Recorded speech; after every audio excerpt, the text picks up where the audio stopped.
Okay, it is 10:19 p.m. on October 11th, 2016. I am tired. Okay, but I'm going to keep pushing through here. Alright, so we got the sign that happens during the destruction of the first temple and during the destruction of the second temple. If we look at King Nebuchadnezzar's dream, he sees a head of gold, chest and arms of silver, and that's the Median Persian Empire. The head of gold is the Babylonian Empire. The thighs and bellies of brass is the Greek Empire, and the legs of the iron legs of the Roman Empire, and then the iron mixed with clay. And I tried to do iron mixed with clay down here. I don't know if that looks like iron mixed with clay. It looks like army camo. Anyways, who's clay? The iron is something to do with the Roman Empire. Maybe the Holy Roman Church, the Vatican. But the clay, what will not cleave? Have you ever heard of this thing like Islam? So we'll get into that. I think clay is Islam. I just ate peanuts, sorry. I'm going to clean my teeth up. Anyway, so let's take a look at something in Revelation 6. And we have the four horsemen. And they have the pan-Arab colors. They have white, red, black, and green. Pale is actually green. And so we have a white, red, black, and green horse. Let's look at the flags of the Middle East. What colors are they? They are the pan-Arab colors. They are red, white, black, and green. Or white, red, black, and green. That's interesting, isn't it? I wonder if that has something to do with something.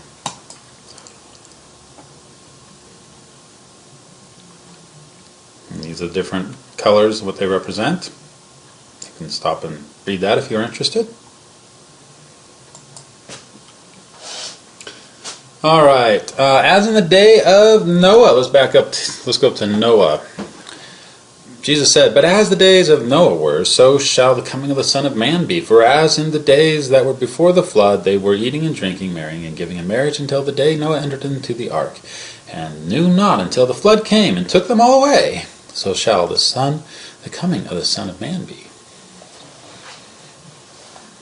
Alright, so what was going on during the time of Noah? There were giants in the earth in those days, and also after that, when the sons of God came in unto the daughters of men, and they bare children to them, the same became mighty men which were of old, men of renown, and God saw that the wickedness of man was great on the earth. I don't believe the whole earth got covered with water. I believe only part of it did. The word earth can actually mean land, it can mean nation, it can mean an area. It doesn't have to mean the whole planet.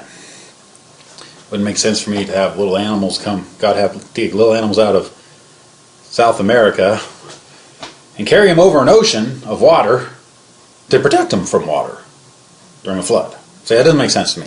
I think the flood was a localized area, and if you look at the word earth, it doesn't have to be the entire planet. It can be a localized flood.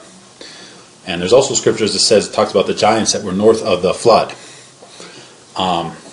I'd have to get the concordance out and search for that. But there are scriptures that talk about, people that came from north of the flood. Well, what flood are they talking about? So I don't think that's the case. But I don't think the whole earth was covered by water. But that's my opinion. Might be wrong, but I think mainstream science would agree with me. But anyways, if we look at some interesting things here, we have some skulls with people with pretty big heads. I wonder what was going on with those people. Why were their heads so big? Were they having relations, or their parents having relations with the sons of God? Whatever those people are those angels or something? The sons of God right here. When the sons of God came in unto daughters of men. So basically, maybe it just means genetic engineering in some sense is going to come up in the future. We may have some weird things going on. I don't know. So, we'll see. They already are doing genetic engineering on quite a large scale. Monsanto's pretty good at that. So anyways, alright. Here we got the, what Ron Wyatt thinks was the actual ark, Noah's Ark, and a big pile of dirt of remains. You wouldn't have the ark anymore because all the wood would rot away. You might get some petrified wood, and you can look this up here, the coordinates on Google Earth, to look it up. And you might find some pictures there, and they actually do have a visitor's place, and they say this is the ark, so they believe it's the ark. Alrighty, I'm not going to go through all this. We're trying to get something done here. We are told to watch and pray. And I don't know if I should do this dumb joke to you or not. Okay, watch therefore, for ye know not what hour the Lord doth come. But know this, that if the good man of the house had known in what watch the thief would come, they had different watches throughout the night, he would have watched, and would not have suffered his house to be broken up. Watch therefore, for ye know neither the day nor the hour wherein the Son of Man cometh. Okay, now the hidden feast is Yom Teruah. We didn't know what day or hour that starts because that's the first sighting of the new moon. And sometimes it shows up on one day, and sometimes it shows up on the other day. Sometimes there's clouds and you can't see it, so you have to wait till the next day. You don't know exactly which day or the hour it's going to be. But even if you know if it's during the feast of Yom Teruah, you don't know necessarily which year. So you still don't know the day or the hour. And so you may know if it's on Yom Teruah, and maybe it is on Yom Teruah. The sign ends on Yom Teruah. The sign occurs at the end of Yom Teruah, but it also could be 7 years later at the next Yom Teruah, another Yom Teruah, that the Lord comes. So that's a whole other theological discussion. But anyway, so you have, what I'm getting at is that's the hidden feast. The other feast you know when they're going to happen because the beginning of the month has already been established, and you just started counting from the beginning of the month when the new moon was sighted, and so then you'd know 14 days in is Passover, and then 15 days is the Feast of Unleavened Bread, and then we have then you can count all those days. You can do that with the Day of Atonement, and then the Feast of Tabernacles and all that. You can count those in. But Yom Teruah was the hidden feast. You didn't know when it started, and it was a 2-day feast. It still is. Some of saying was, still is, and so basically what it is back in those times you couldn't. They had people that were out of the city and in the city, and the ones that were out of the city got that on the second day. The ones that were in the city got that on the first day because they had to do smoke signals and everything to communicate to it and to everyone. And by the time they communicated all the way out there with smoke signals, they didn't have fax machines or telephones. It was the second day already, and they would have missed it. So they needed to have a 2-day festival. So it was a 2-day festival, and this sign happens at the closing of the second day into the third day on the 23rd of 2017. That's what I'm going to get to. Now that you've seen the sign probably elsewhere, but I'm going to show you some other stuff with it. Okay. So, anyways, so we're supposed to watch and pray, and these are different. I'm going to do some more watching scriptures. Take heed, watch and pray, for ye know not when the time is. For the Son of Man is as a man taking a far journey, who left his house and gave authority to his servants, and to every man his work, and commanded the porter to watch. Watch ye therefore, for ye know not when the master of the house cometh, at evening, or at midnight, or at the cock crowing, or in the morning. Thus coming suddenly he find you sleeping. Oh, these are different watches in the night, not necessarily different days. Evening, midnight, cock crowing, or in the morning. Thus coming suddenly he find you sleeping. And what say I unto and what I say unto you, I say unto all, watch. Okay, that's in Mark chapter 13. Let's look at Luke 12:38. And if ye shall come in the second watch or in the third watch, and find them so, blessed are those servants. Watch ye therefore and pray always, that ye may be accounted worthy to escape all these things that shall come to pass, and to stand before the Son of Man. So you're supposed to watch and pray so that you can escape all these bad things that are going to come. That's pretty good support for a pre-trib rapture, or at least pre-wrath. I guess you could escape it if God put you in a special spot on earth or something, or protected you because you were watching and praying. I don't know how the post-tribbers can work with that, but they probably have an explanation. I'm not really sure on the post-trib theory. I don't think I'm going for that one. But anyway, so Acts 20:31, therefore watch and remember that by the space of 3 years I cease not to warn everyone night and day with tears. This was I don't know the context of that verse right now. It might have been a shipwreck. I don't know what's going on there. Okay, 1 Corinthians 16:13, watch ye, stand fast in the faith. Quit you like men, be strong, continue in prayer. This is the Colossians. And watch in the same with thanksgiving. Therefore let us not sleep as others do, but let us watch and be sober. That's in Thessalonians. That's the rapture scriptures. 2 Thessalonians, but watch thou in all things, and endure afflictions, do the work of an evangelist, make full proof of the ministry, Peter. But the end of all times is at hand. Be ye therefore sober, and watch unto prayer. Supposed to watch and pray. You're not convinced yet? Well, keep reading more. Be watchful and strengthen the things which remain. This is when Jesus was talking to the churches, the letter to the churches. Be watchful and strengthen the things which remain, that are ready to die. For I have not found thy works perfect before God. Remember therefore how thou hast received and heard, and hold fast and repent. If therefore thou shalt not watch, I will come on thee as a thief. He's talking about his own church.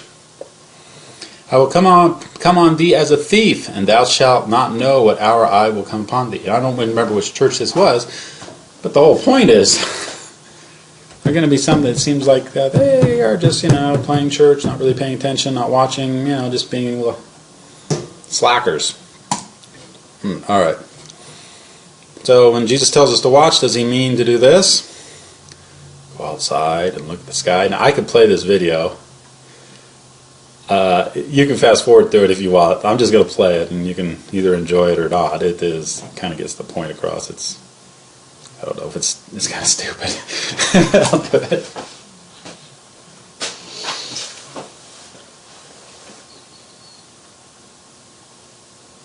No, I hit the wrong spot. Yeah, you definitely want to fast forward at this point. But if you're really bored, you can watch me. Alright, let's see what we got going here.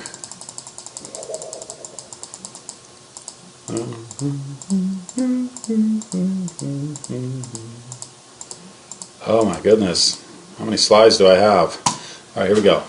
Let's try from there. Watch the stupid joke.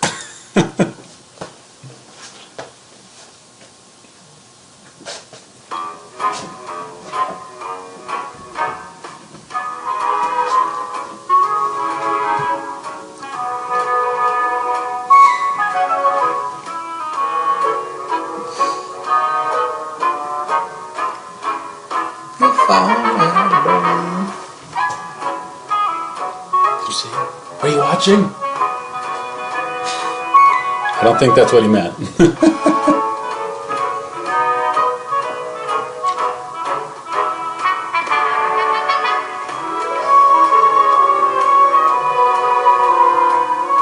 We'd have sore necks by now, wouldn't we? 2,000 years of just looking up in the sky. Obviously, that's not what he meant. Yeah, the joke's out. It's not funny. I just really belabor this. So it just keeps going. And going, and going, and going. And going. And going.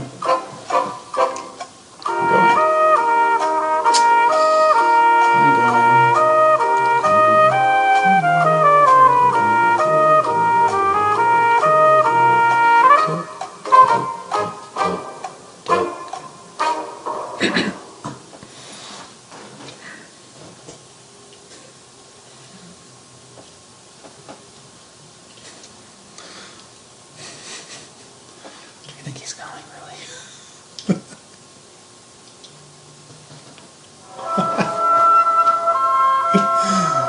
Oh, God. This is so stupid. I think he is coming. I don't think he's coming today. Is it lunchtime yet?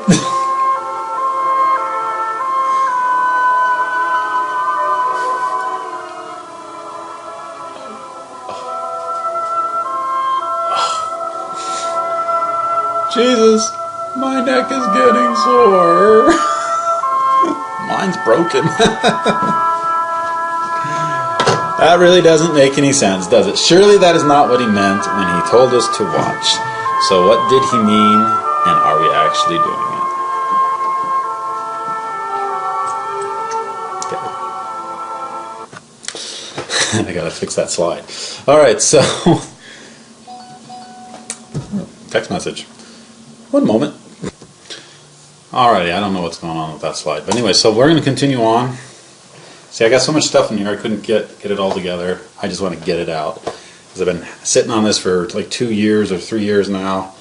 And I got to get this information out. I got so many rabbit trails going. I got to get to the core part, which is still I haven't gotten to yet. That's what I have to get to, or I'm probably in big trouble with God. Okay, what if we could turn the sun off in the daytime? What would we see? Now, of course, I've superimposed a couple photographs here. So, remember the tabernacle, the sun, in the zodiac is I believe, the tabernacle of the sun. So let's take a look at this. Okay, like here, I'll back up. See the zodiac. I think it's the tabernacle of the sun, or in them he set that in the stars he set a tabernacle for the sun. Okay, I already went over that. Okay, so we would see the stars behind this. Okay, so if it's daytime and we could turn the sun off, we would then see the stars behind the sun. Oh, that's pretty self-explanatory. Okay, and we would see like Leo or whatever. We'd see whatever constellation was behind the sun there. Okay, all right. So we'd also see planets as well. If we could turn the sun off, right there in the middle, there's Earth. Oh, we'd see, whatever, I guess that's Uranus. We'd see Mars over here. We'd see different planets as well. Okay. Sorry. Okay.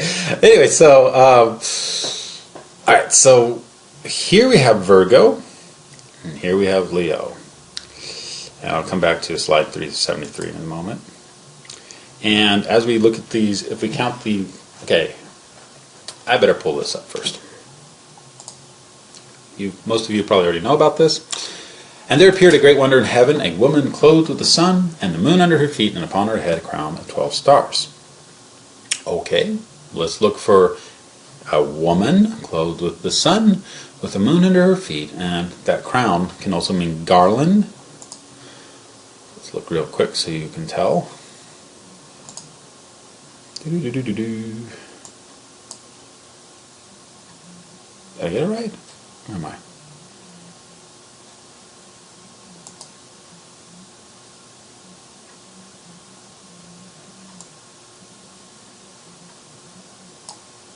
There's a crown. Apparently the primary stuff of a twine or wreath, which blows a batch of oil to prize.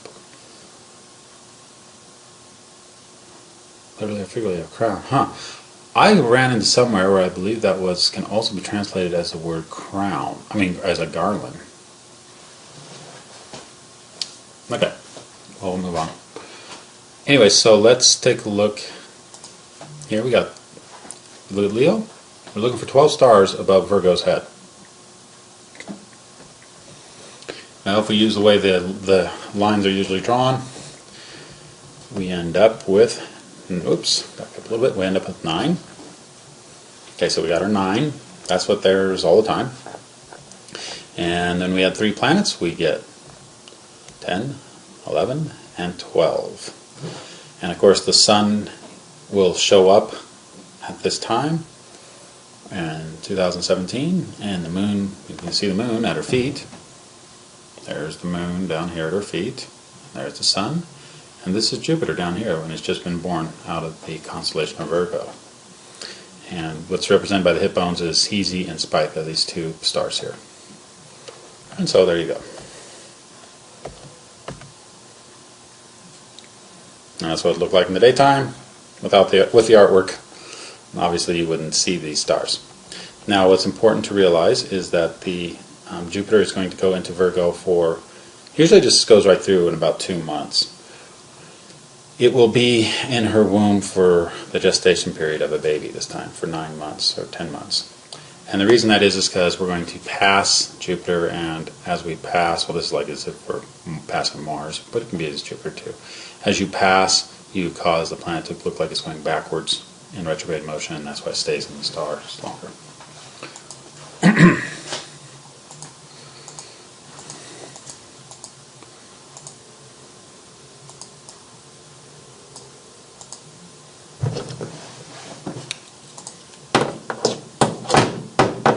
Alright, so there we can see her. I'm just going to keep going on here. Okay. Alright, so as she rises in the east, you can see her head coming up, and you can see how a garland of 12 stars can be above her head. And now we are getting through the basics here. Oh, I guess I'll take another rabbit trail. Oh my goodness. Okay, when the Israelites were encamped in the wilderness, God had them lay out their encampment like this. Kind of looks like a cross, doesn't it? And the Levites were in the middle, and there was 24 encampments there, I guess. And of course, you have the 24 elders in the Book of Revelation, and you have the 4 beasts and the head tribes of each one of these 12 tribes. The head tribes were just like the beast in the Book of Revelation, in chapter, what is it, 4 or 5? I'm not sure. But anyway, so you have the ox, you have the man, you have the lion, and you have the eagle. Also in the zodiac, if you look at the zodiac, we have a lion, an ox, a man, and what used to be an eagle. The tribe of Dan, and this, you can put the tribes into the zodiac in some ways. Some people can do that, see that. But anyways, this tribe here, this used to be a serpent originally. And then they didn't like that, so they made it an eagle because, oh, look this up. Just go follow this up. Just trust me. And then from an eagle, it's been changed into a scorpion. So there's a history of that. Now this one has changed.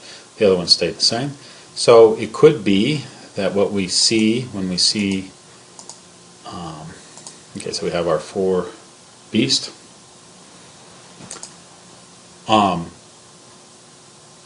What we could be seeing, I'm going to fast. Okay. So here's some artwork of the tribe, or the throne of heaven. We've got our 24 elders, the Levites, and we have the 4 beasts. When the 4 beasts are calling out the 4 horsemen, okay, each one of these beasts calls out a horseman. In Revelation 6:1, I saw when the Lamb opened one of the seals, and I heard, as it were, the noise of thunder, one of the 4 beasts saying, "Come and see." And I saw, and behold, a white horse. Okay, there's the first horse. So one of the beasts calls out the horses. So when these beasts call out these horses, these beasts may also represent times in the zodiac. Right? Could be a code there. So what you have is, during the winter solstice, you'll see, well, let's see if I can get a better view of this for you. There we go. Okay. You'd have the serpent in the winter solstice, or the eagle. This would be the eagle. This was the one that's been changed. During the summer solstice, I'm so sorry, these are horrible. I haven't got this done. Obviously, I'm just doing it. During the summer solstice, we have the ox, and that's Taurus. And then in the spring equinox, we have Reuben, which is Aquarius, or the man.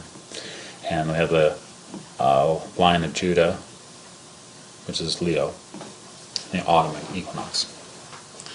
Okay? These are different times of the year. They could also be corresponding to different festivals if you wanted.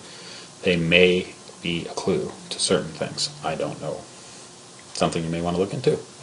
Everybody can learn and learn, and we can all dig this stuff up. Here's someone else has kind of already started on this. Where did I get this from? I got offline. I don't remember exactly where, but he was talking about the 4 horsemen at different times of the year. I'm not sure. I didn't really follow what was going on there. So I'm going to skip all this other garbage. Alright, so this is kind of cool. Just have fun with Judah there. Oh, anyways. I started going through all the tribes and stuff. And I'm skipping through. Oh, that's just notes. Okay. I'm going to get into a little bit of a personal testimony here. I don't know if you're still hanging with me. Is there like one viewer maybe, or zero by now? Okay. I'm going to do it though. Okay, so, oops. Oh, that's notes I had to do. Okay, so here we go. We got Earth, Moon, Sun. Earth, Moon, Sun. Oh, we got Jupiter in there if you can see it. There's Jupiter's orbit. There is Virgo, the Virgin. There's Hezi, Jupiter, and Spica. And the Moon and the Earth are traveling in this direction. And the Moon goes through this alignment first. And it takes 4 minutes and 40 seconds for the Earth to get there. That 4:40, keep that in mind. Okay. God has been working with me to with numbers and weird ways. Well, look behind me. See this clock? If you've been watching that clock, it hasn't changed since the very first video. It's still ticking, and both hands are stuck on 17. And I keep getting reminders about having to present this idea of 2017, September 23rd, 2017. Because I have more information than what you're seeing online, and I still haven't gotten to it yet. It just drive you nuts. Poor people have to watch everything to get there. So, anyways, I'm sorry. So, anyways, you have two hands on a 17, 2017. The clock's still ticking, but it's been like that for months, and the two hands are directly on the 17 there. So that clock will, I don't know if God did that to me. I've had so many things like that happen that it started getting ridiculous how often this happens. It's still happening. Still happening. When I was coming back from Vegas last Christmas, I pushed the odometer on my speedometer on my car, and then when I drove around town for a while and started coming back home, and you know, it's not 77 miles from Vegas, but I saw the odometer getting close to 777 miles. And I thought, gosh, I know another synchronicity is going to come up. I just know it. I don't know what it's going to be. So I'm going to get the camera out, and I'm just going to start videotaping my odometer as I drive down the road, and it gets to 777.7 miles. This is what happened. Remember that 4:40 Moon, and then the Earth comes in 4 minutes and 40 seconds later? Watch.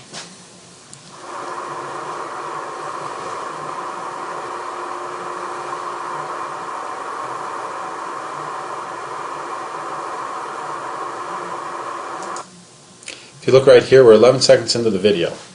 77 minus 11 equals 66. I have to mention the 11s because I get 11s all the time. It's like I can't even look at a clock unless it's got a multiple of 11. I see more multiple of 11s than I do regular numbers. I can look at my clock right now, it's 10:48. It's 10:49. That's not a multiple of 11. But most of the time for me, for some reason, I'm seeing multiples of 11. And you can believe me or not, but for me, I know. So, going by road marker 43.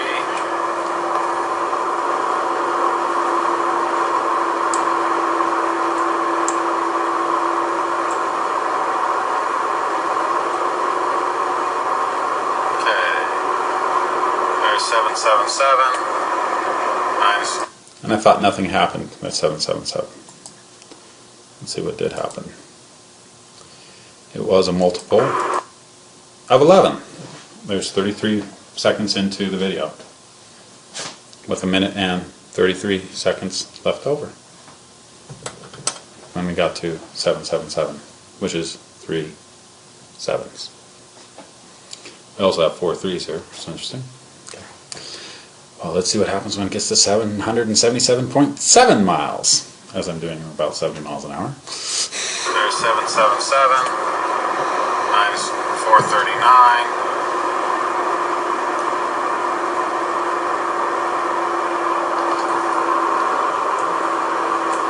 Let's see what the other side is. There's that number there. I'm a safe driver. Oh, we got a 3. Let's see. Is anything going on? Oh yeah, of course. Let's go back to the 3. Remember, we had an interesting thing about the 3s. If I back up to the 3s. Oh no. Maybe I'm wrong. No, that wasn't it. Never mind.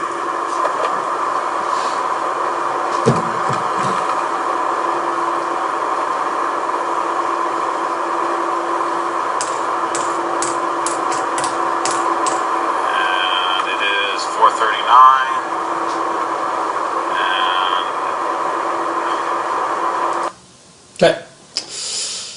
What do you see? You see 777.7. And in the video, it happens at 1:11. There's some friends of mine who are very acquainted with that number at this point. And by accident, they've been sending me emails at 1:11, and I've been sending them back to them, and numbers have been showing up all over the place with 1:11 in them, and I have no idea what 1:11 means, but it is 3 ones. I don't know, but it's certainly an interesting number with multiple ones, 3 ones, Father, Son, Holy Spirit, I don't know. Okay, so then we got 4 7s here. We got 55 seconds, that's a multiple of 11. 55 seconds left in the video. At 777.7. You start adding, okay, if you have like a bag of marbles with 10 marbles in it, and there are 9 black ones and one white one, and I say, don't look in the bag, but pull out the white one, your chances of doing that are 1 in 10. If I say, do it twice, or here's one bag, and here's another bag with 10 marbles and 1 white one, and I want you to pull the white one out of this bag, and then, without looking, pull the white one out of that bag. Is that 1 chance in 20? No. It's 1 chance in 100. You take 10 times 10, and there's 1 chance in 100 that you're going to be able to pull out the white marble out of the first bag and a white marble out of the second bag. If you do that with the third bag, it's 1 chance in 1,000.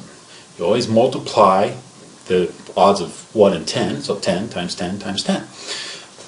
So when you start adding the odds, or not adding, multiplying the odds of each one of these individual circumstances that's going on that you're seeing in this video, the numbers get so astronomical you wouldn't even believe me. You could win the lottery billions of times before you can do this. I was shocked. I was so shocked when you actually break this down and really started now analyzing it and tried to consider, well, what are the chances I'm going to be at this second seeing this, or doing what is about to happen, you haven't seen yet, happens. Okay, so I'm going to back it up a little bit. And here we go. It's 4:39. And 777, 440, 44-mile marker. Right there. All At 1. at once. All at once. Okay, so. Tom, only there we go again. So, it's going, it's fine. And 777, 440, 44-mile marker. Right there. All at once. Holy Tom, only there we go again. Okay, so basically, let's look at that a little closer. And it is 4:39. And 777, 440. You can barely see it, it's going by so fast. That's the 44th road marker right there. You can barely see the outline of a 4 and a 4. That's the sign. Okay?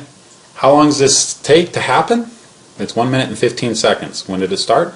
1 minute and 11 seconds. Remember, it was 111. Again, 4. 4 seconds is how long this took. This sequence of things happened. And it is So it started 4:39. out. One more time. Starts right there, 111. 777, 440. And 115. Road marker goes by. Okay, so in 4 seconds this happens. Try to do that by chance. Go drive 777 miles and make sure you're going to be passing the 44th road marker as your clock changes from 4:39 to 4:40, and make sure that the 777.7 happens at 111 in your video. Oh, and make sure when it was 777.0, what was it, 11 11 seconds in, or was that 33 seconds in? I don't remember. You can go back and look. You analyze this thing, it just gets nuts. So remember, we had a 4:40 there on the clock, right? 777. 4:40. Okay. So later, after this, by the way, it's 10:55 now, as I go up here to look at it. Okay, we had 55 seconds earlier, we're going to hit the 777. Okay. Okay, so when, and the day's 11th. Okay, so anyways, when I was showing you this happened, I learned this later, and it shocked me that it was 4 minutes and 40 seconds from when the moon crossed the line to when the earth was going to cross the line. And so I think God's talking to me through numbers. I get a lot of this. This is just one example, and like I was saying, some friends of mine we've been bonker numbers all over the place. Even the 440 showed up with them. It's a personal conversation. It's not personal, but I mean, it's something that had to do with the moon and getting up at certain times in the morning, and someone sending me an email at this time, and it turned out to be it was a partial eclipse moon. It just happened. And it's a long story, but this stuff is happening to me like crazy. And that's why I think I have to get this information out. Even if I do a really bad job, at least I got to get it out, because I don't want to be in trouble with God. I don't want to be like Jonah. And I asked God a while back, what's in this Bible for me? And I opened it, did the Russian roulette thing that I did on my phone. And it was when Jonah was being told the second time, after he'd just been in the fish, to go to Nineveh and preach. So maybe God's trying to tell me something. Okay, so I better pay attention. So anyways, here we go. So moving on. Here we got the sun. Okay. And we got Virgo, the Virgin. And, Mother Mary. Mary was the Virgin, the baby. And then now you can see how I've labeled Mercury, Venus, and Mars. You couldn't see them before until I started labeling them. And now you'll see their orbits. Okay. And now you'll see, I don't know what you'll see here. We're back to that messy plot. This is a mess. Okay, now you'll see Jupiter, which way Jupiter's going, which way the Earth is going. Okay? Now, this gives you a three-dimensional idea of what's actually happening in the solar system when this alignment happens. Okay, so we're going through the basics of it right now. And I may have to cut the video off here soon, because I told everyone I would tell them in the next video, I think. So I might have to change it and go for another part. But anyways, basically what's going on here is... Okay, well, we'll look at it from this perspective. There's Earth. There's the Sun. Now remember what's on the other side of the Sun in the back? Let's look at this picture here. We got Earth, and then Jupiter's in the back, and Earth, Sun, and Jupiter. So if we look at it from this perspective, there's the Sun, here's the Earth, and there's Virgo in the back, with Jupiter and Hezi and Spica. Okay, well, Jupiter, see, I'm sorry, I'm tired, guys. So Hezi, Jupiter, and Spica. And I have no labels again. Oh, now we're going to look at it from the top. Okay, because my slideshow's a mess. Okay, so anyway, so Earth is spinning around that way. Jupiter's going the other way. This is September 9th, 2017, when Jupiter's going to be born after being in the Virgo for so long. Okay. Jupiter is going 29,217 miles per hour. Do you see a 2017 and the number 217 if you drop the 0? Oh, and the Earth is going 66,622 miles per hour on average. Well, do you see a 666 in that? The number of a man? Where do men live? On Earth. Okay. So, Earth will pass through this alignment in 5 minutes and 59 seconds. Earth's diameter being 7,926.21 miles means the alignment will cross over Earth at 79,483 miles per hour. That's kind of fast.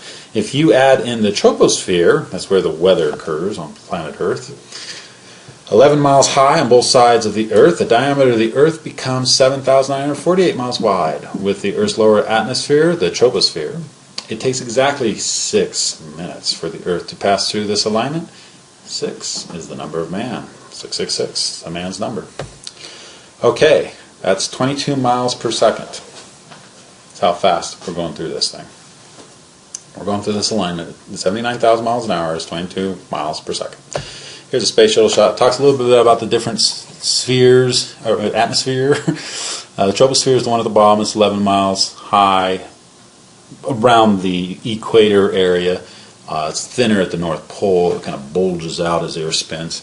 And that's where our weather is, and the clouds and all that. And then we got the ozone layer that's in the stratosphere, which is way up there. And then we got the mesosphere.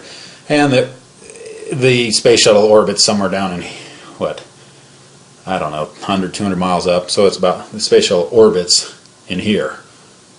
So it's in outer space, but there's still an atmosphere where the space shuttle orbits. And so, anyways, you can read this. The orange layer is the troposphere, the white layer is the stratosphere, and the blue layer is the mesosphere. You can see mesospheres up here, stratosphere, troposphere.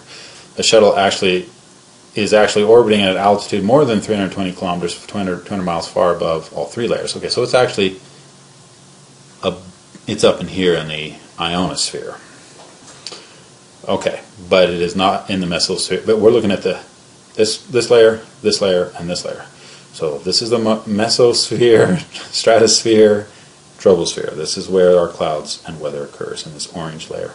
And if you measure from that orange layer, where the atmosphere finally gets thick, that is how we get exactly 6 minutes for the Earth to go through this alignment at 22 miles per second. Well, how fast is 22 miles per second? A lot faster than my computer. Okay, alright, so if we look at the speeds of bullets, 800 miles an hour, 50 caliber high-powered rifle, 2,031 miles per hour. So a high caliber, look at this rifle, man, that thing's humongous. Basically half a mile per second. That's how fast that bullet's coming out of there. And Jupiter and Earth, well, 22 miles per second. So we can kind of see on this graph the different speeds of bullets compared to this speed. So we are really moving fast. And at that point, we're going to go through this alignment very quickly. I'm going to stop this video at this point and probably rehash a little bit of it for the next one, because I've told people a little bit of the last video. So, alright, so I'm going to stop here and start again.